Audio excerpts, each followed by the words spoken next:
सभी धर्म प्रेमी सज्जनों को सादर नमस्ते। साथियों, बहुत बहुत स्वागत है आपका मेरे इस YouTube चैनल पर, इस स्वाध्याय सत्संग रूपी आध्यात्मिक चर्चा में। संतों की वाणी पर बात कर रहे हैं और संतों की वाणी की श्रृंखला को आगे बढ़ाते हुए आज वाणी लेते हैं वाणी मीराबाई जी। क्या कहती हैं मीराबाई जी? कोई कहिए रे प्रभु आवन की मन भावन की।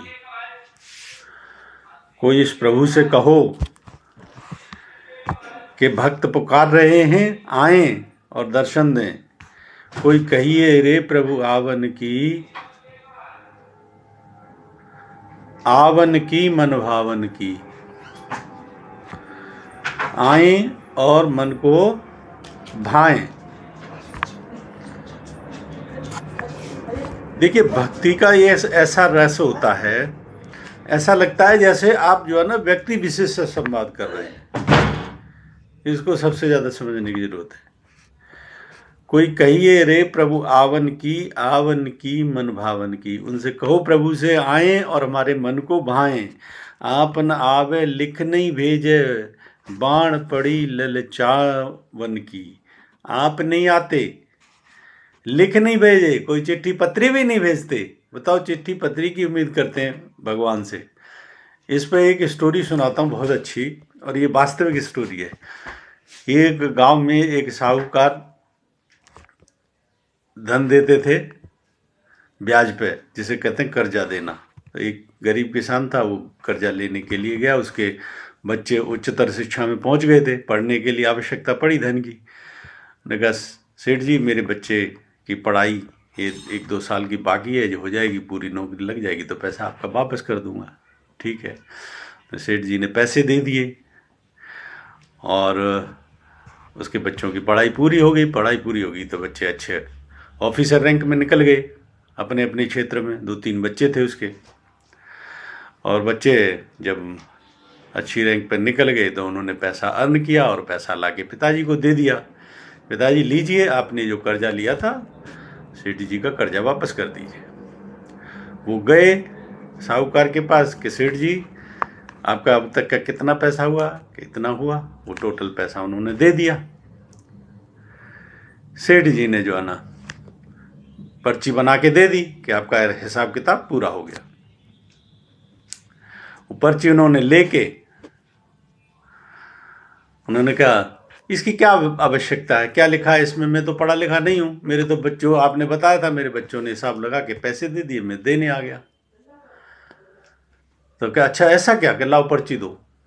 ये तुम्हारी पर्ची नहीं है, गलती से किसी और के आ गई है। और वैसे भी जो पूरा हिसाब कर जाते हैं उनकी पर्ची की जरूरत नहीं रही। पर्ची पे वो लिख देते थे कि जो जितना हिसाब हो गया है वो क्लियर करके उसको दे देते थे। तो उस पर पर्ची पे लिखा हुआ था कि आपका पैसा पूरा आ चुका है ब्याज सहित। इस प्रकार से जो है ना, उन्होंने कहा ये तो पढ़ा लिखा नहीं है। ये जान के सीधा उनके मन में लालच आ गया। देखिए, लालच कैसे उत्पन्न हो जाता है। सेठ जी के मन में लालच आ गया, साहूकार के मन में। उन्होंने पर्ची ले ली कि ठीक है, चलो आपका हिसाब पूरा हो गया। और कुछ दिन बाद मुनीम ने के फिर भेज दिया उनके पास कि जाओ भाई, उनके पैसा लेके आओ। और वो पर्ची उन्होंने उसी भाई खाते में लगा दी कि इसका हिसाब हो गया है। लेकिन सिर्फ लालच के चलते और कुछ मिल जाए तो और भी अच्छी बात है। मुनीम जी को भेजा कि ऐसे ऐसे आपका हिसाब क्लियर नहीं हुआ है। सेठ जी ने याद दिलाया, पैसा लेके आओ। कि नहीं, मैं तो पूरा करके आ गया उनका हिसाब किताब अभी कुछ दिन पहले। कि नहीं, कोई हिसाब किताब नहीं पूरा हुआ है, या तो पैसे दो और अन्यथा आपको जेल हो जाएगी। मामला कोर्ट में पहुंच गया। सेठ जी ने कंप्लेन कर दी। अब अदालत में जज के सामने केस पहुंचा तो आप जब आपने पैसे इनको दिए, कोई था साथ में गवाह? किसान से पूछा जज ने कि जी ठाकुर जी थे, वो बहुत बड़ा भक्त था। ये जो प्रसंग की चर्चा हो रही है, बात संवाद जैसा भक्त का परमात्मा के साथ हो जाता है। ये उस उदाहरण के माध्यम से इसीलिए समझाया जा रहा है कि वास्तव में ये बात संवाद ऐसा होता है। इसलिए दुनिया को क्या नजर आता है, भक्त उसकी परवाह भक्त नहीं करता कभी। क्योंकि इस मार्ग पर चल के देखो, जिसको लगी ही नहीं वो क्या समझे। को जाने रे बाबा दुनिया में पीर पर आई। अरे भक्त की जो लगी है उसको कौन समझ सकता है। तो ऐसे ही बात संवाद होता है कि उन्होंने कि ठाकुर जी थे वहां पे, मीरा के प्रसंग कर चल रहा है, तो मीरा ने तो ठाकुर की ही उपासना की थी, कृष्ण की ही उपासना की थी। अब जो है ना, जज साहब ने भेजे अपने सिपाही कि भाई ये ठाकुर जी को बुला के लाओ गांव में से। गांव में गए उसके सिपाही कि ठाकुर जी कौन है। उसकी गवाही के लिए बुलाया गया जज साहब ने कि ठाकुर जी तो नाम का ऐसा कोई व्यक्ति इस गांव में है ही नहीं, कोई है ही नहीं। वो लौट के आ गए कि जी ठाकुर जी नाम का तो कोई वहां पे व्यक्ति नहीं है। जज साहब ने पूछा कि ठाकुर जी किसको कह रहे हो। कि ठाकुर जी मैं तो जी उनकी सेवा करता हूं, मैं उन्हीं ठाकुर जी को जानता हूं, वो तो सब जगह देखते हैं, तो मेरा हिसाब किताब भी वो देख रहे होंगे। जज साहब को गुस्सा आया कि कैसी बात करते हो। तभी एक जो है ना संत महात्मा उसमें आए कि जी मैं हूं ठाकुर, मैंने देखा था वो, ये सही कह रहे हैं, मैं था वहां पे। उन्होंने सब अचंभित रह गए कि बताओ तुम्हारे पास क्या सबूत है, तुमने क्या देखा। कि जी मैंने देखा था, इन्होंने सेठ जी ने इनको एक पर्ची लिख के दी थी, और वो पर्ची इनकी उस फाइल में जहाँ पे हिसाब किताब रखते हैं इतने नंबर पेज पे, और ये पर्ची लगी हुई है जहाँ पे इनका हिसाब किताब है, जाओ जाके उस पर्ची को मंगवाया जाए। उन्होंने फिर जो है ना सिपाहियों को भेजा और भाई खाते खुलवाए, वो रजिस्टर खुलवाया जिसमें हिसाब किताब था। तो उसी पेज पे जिस किसान व्यक्ति का हिसाब किताब था, उस पेज पे वो हिसाब किताब जो पर्ची उस समय उसने लिख के दी थी साहूकार ने, उस पे लगी हुई थी कि आपका हिसाब किताब पूरा इतने तारीख को, तारीख डली हुई थी। और वो पर्ची लाई गई, उस हिसाब किताब एकदम से जो है ना साहूकार इस बात पे अचंभित रह गया और शर्मिंदा हो गया। और जज साहब ने जब डांट के पूछा तो उन्होंने कहा जी मेरी गलती है, मैं लालच में आ गया था। तो किसान को तो बाइज्जत बरी कर दिया गया और उसको इसके लिए दंडित किया गया। ये वहीं के मथुरा के आसपास ही, या मथुरा या राजस्थान कहाँ की किस्सा है, ये हकीकत किस्सा है, ऐसा हुआ था। तो ये होता है भक्ति का आनंद, भक्त और भगवान का रिश्ता ऐसा होता है। मीरा तो चित्तौड़ की महारानी थी, और कहाँ द्वारका में जाके भक्ति कृष्ण की करते करते द्वारका में जो चित्तौड़ में जब उसको परेशान करने लगा वो राजघराना जिस घर में ब्याई थी राणा के घर में, तो वहां से चली गई और वहां पे शरीर मूर्ति में ही समा गई। मीरा भक्ति की पराकाष्ठा है, उसी का प्रसंग है। तो देखो मीरा कैसे बात कर रही है कि आप न आबे लिख नहीं भेजे, कि न तो खुद आते न लिख के भेजते संदेश। बाण पड़ी ललचावन की, और सदा भक्तों को ललचाते रहते हैं, परेशान करते रहते हैं ताकि भक्ति में लगे रहें, लेकिन दर्शन नहीं देते, कभी सामने कभी नहीं आते। ये है भक्ति। ए दोई नैण कहे नहीं माने, नदियां बहे जैसे सावन की।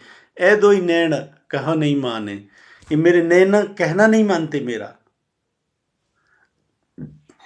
हर समय नैन भक्त जो है ना कितनी रातों रोता है ईश्वर के लिए। अगर भक्ति में आप परमात्मा के लिए हृदय से रोए नहीं, पुकारा नहीं उसको, तो समझ लो आप भक्ति के मार्ग पर चले ही नहीं। ईश्वर के लिए उत्कंठा नहीं उठी गहनतम अंदर से, अश्रुधार नहीं भाई उसके लिए, तो तब तक भक्ति का मजा है ही नहीं। तब तक समझ लो भक्ति का रस आपने चखा ही नहीं। ए दो नैण कहो नहीं माने, नैना मेरे कहना नहीं मानते। नदियां बहे जैसे सावन की, जैसे सावन में बारिश होती है ना, वैसे ही आंखों से अश्रुधार बहती है, जिसको कहते हैं अश्रुधार। ऐसे नैना तड़प एक उठती है। कभी इसको कह सकते हो वो तड़प किस वजह से होती है कि बिना मतलब की परिस्थिति सामने होती है, जिनका कोई तारतम्य नहीं होता, रियलिटी से वाकिफ नहीं होते, और एक कंडीशनल एक स्थिति जबरदस्ती की होती है, उनको फेस करना होता है। वो प्रभु का ऐसे ही भक्ति याद करता है फिर कि इकाई को झमेले किस लिए। भक्त और भगवान का रिश्ता है तो क्यों ना इसको जो है ना बड़ी आसानी से मिलन हो जाए, लेकिन ऐसा होता नहीं। इसमें आपको निरंतर चलते रहना होता है। कहा करूं कछु नहीं बस मेरो, पाख नहीं उड़ जावन की। क्या करूं, मेरे बस में कुछ है ही नहीं, और पाख नहीं उड़ जावन की, पंख भी नहीं है जिससे मैं उड़ के उनके पास पहुंच जाऊं, परमात्मा के पास। ऐसा कोई साधन भी नहीं है कि आप उड़ के उसके पास पहुंच जाएं। कहाँ करूं कछ नहीं बस मेरो। अब इसमें क्या महसूस हो रहा है, जैसे उड़ के पहुंच जाओ तो जैसे वो कहीं बैठे हैं। लेकिन भक्ति का मजा आप समझ, जब मार्ग पर चलोगे तभी समझ में आएगा। कहाँ करूं कछु नहीं बस मेरे, मेरे बस में कुछ है नहीं, पाख नहीं उड़ जाचन की, और पंख भी नहीं है जिससे उड़ के पहुंच जाऊं। मीरा कहे प्रभु कब रे मिलोगे, चेरी भयूं तेरे दावन की। अब मीरा कहती है प्रभु कब मिलोगे। हर एक भजन में मीरा के में यही भक्ति का रस मिलेगा। मीरा कहे प्रभु कब रे मिलोगे, चेरी भयूं तेरे दावन की। चेरी भयूं का मतलब है तेरी सेविका हूं, और तेरे दामन की, ईश्वर के सानिध्य की, यानी सब कुछ समर्पित कर देना। चेरी भयू तेरे दावन की, तेरी ही सेविका हूं, तेरे दामन की सेवा करती हूं। इस प्रकार से हमने आज ये पंक्तियां पूरी की। बहुत अच्छी पंक्तियां, एक बार पूरी पढ़ देता हूं। कोई कहे रे प्रभु आवन की मन भावन की, आपन आवे लिख नहीं भेजे, बाण पड़ी ललचावन की। ए दोई नेण कहो नहीं माने, नदियां बह जैसे सावन की। कहा करूं कछु नहीं बस मेरो, पाख नहीं उड़ जावन की। मीरा कहे प्रभु कब्र मिलोगे, चेरी भयूं तेरे दावन की। इस प्रकार से हमने आज ये पंक्तियां पूरी की मीराबाई की। मुझे उम्मीद है पसंद आई होंगी। पसंद आई हैं तो इस वीडियो को लाइक करें, अधिक से अधिक इसको शेयर करें। शंका समाधान के लिए कोई प्रश्न है तो कमेंट बॉक्स में लिखें। बने रहें मेरे साथ। बने रहने के लिए बहुत बहुत धन्यवाद। इत्योम सम नमस्ते।